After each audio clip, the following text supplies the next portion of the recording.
కాబట్టి నేను పార్వతీదేవి నా తల్లి అంటున్నాను. పార్వతీదేవి నా తల్లి అన్నప్పుడు విష్ణువు నా తల్లి కాదు అని నేను చెప్పట్లేదు. ఎందుకు చెప్పట్లేదు? ఆ విష్ణువే పార్వతిగా ఉంటాడు కాబట్టి, నారాయణ నారాయణీగా ఉంటుంది కాబట్టి ఆయనే నాకు తల్లి. విష్ణువు తల్లి అండం వైష్ణవి తల్లి. వైష్ణవిగా విష్ణువు, నారాయణిగా పార్వతీదేవిగా నాకు తల్లి.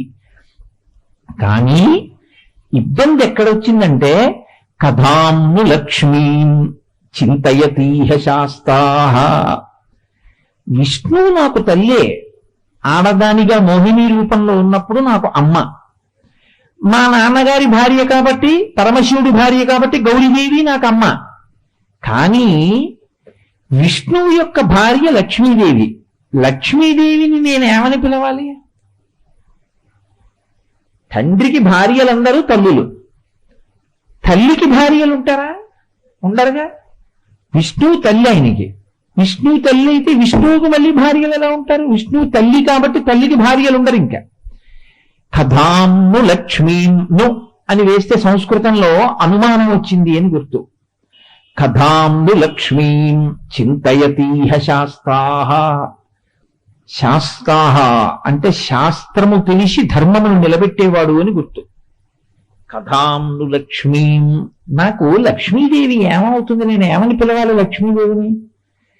లోకం అందరూ జగన్మాత కాబట్టి లక్ష్మిని అమ్మ అంటారు. నేను అమ్మ అందామంటే లక్ష్మీదేవి నా అమ్మకి భార్య. అమ్మకి భార్య లోకంలో ఉండదుగా. మా నాన్నగారికి ఒకరికన్నా ఎక్కువ మంది భార్యలు ఉండొచ్చేమో, మా అమ్మగారికి భార్యలు ఉండరుగా. మరి మా అమ్మ విష్ణువు అయితే విష్ణువుకు భార్య లక్ష్మి కదా. మరి నాకు ఇప్పుడు లక్ష్మి ఏమవుతుంది? కథాంను లక్ష్మీం చింతయతీహ శాస్తాః.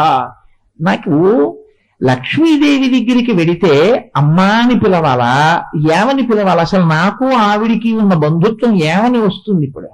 విష్ణువు నాకు తల్లి అయితే అని చింతయతీహ శాస్తాః. అయ్యప్ప స్వామి ఆలోచిస్తున్నారు, రాజా శాస్తారమీడే సకలార్థ సిద్ధై అన్నాడే. ఎవరైతే ఈ అయ్యప్ప స్వామి పాదములు పట్టుకుని పూజ చేస్తారో, ఎవరు ఈయనకి నమస్కరిస్తారో అటువంటి వారికి సకలార్థ సిద్ధై, అన్ని కోర్కెలు తీరుతాయి అన్నారు.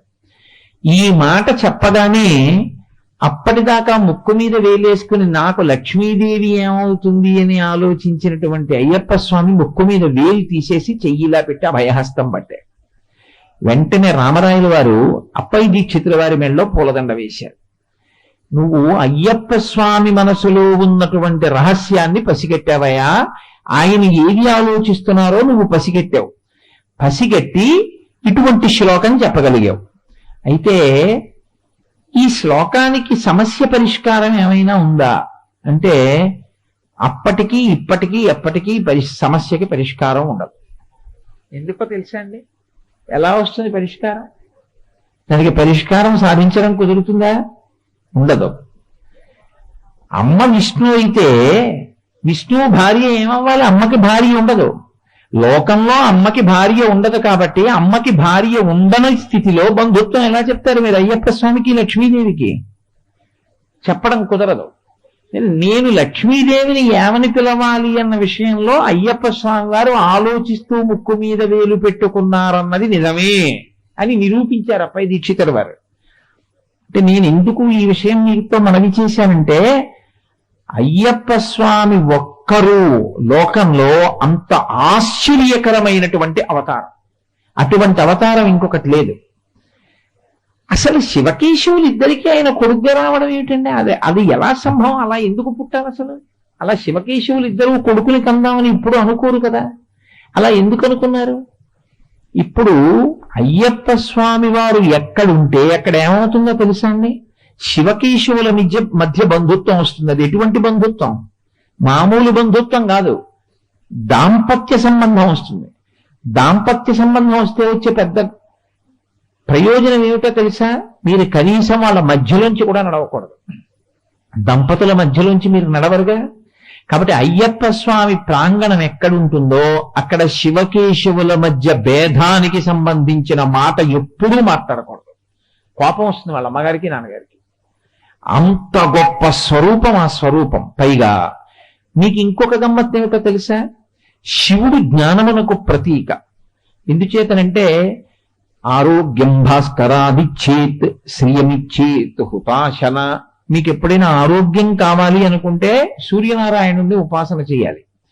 ఐశ్వర్యం కావాలి అనుకుంటే అగ్నిహోత్రుణ్ణి ఉపాసన చెయ్యాలి. సౌభాగ్యం కావాలి అనుకుంటే పార్వతీదేవిని ఉపాసన చెయ్యాలి. జ్ఞానమిచ్చేత్ మహేశ్వర. జ్ఞానం కావాలి అనుకున్నారనుకోండి, జ్ఞానము అంటే నా ఉద్దేశంలో ఏదో బిఏ చదువుకోవడం, బీకాం చదువుకోవడం అలాంటివి కావు. అవి కుక్షింభర విద్యలు, అంటే పొట్ట నింపుకోవడానికి పనికొస్తాయి. అటువంటివి కావు. ఏది జ్ఞానము అంటే ఏది తెలుసుకున్న తరువాత ఇక మళ్ళీ మీరు పుట్టవలసిన అవసరం లేదు, అటువంటి జ్ఞానమును ఇవ్వగలిగినటువంటి వాడు పరమశివుడు. కాబట్టి ఇప్పుడు జ్ఞానం ఇచ్చేటటువంటి వాడు ఆయనకి తండ్రి, రక్షణ చేసేటటువంటి వారు శ్రీ మహావిష్ణువు. విష్ణు స్వరూపాన్ని తలుచుకుంటే చాలు, రక్షిస్తారు ఆయన.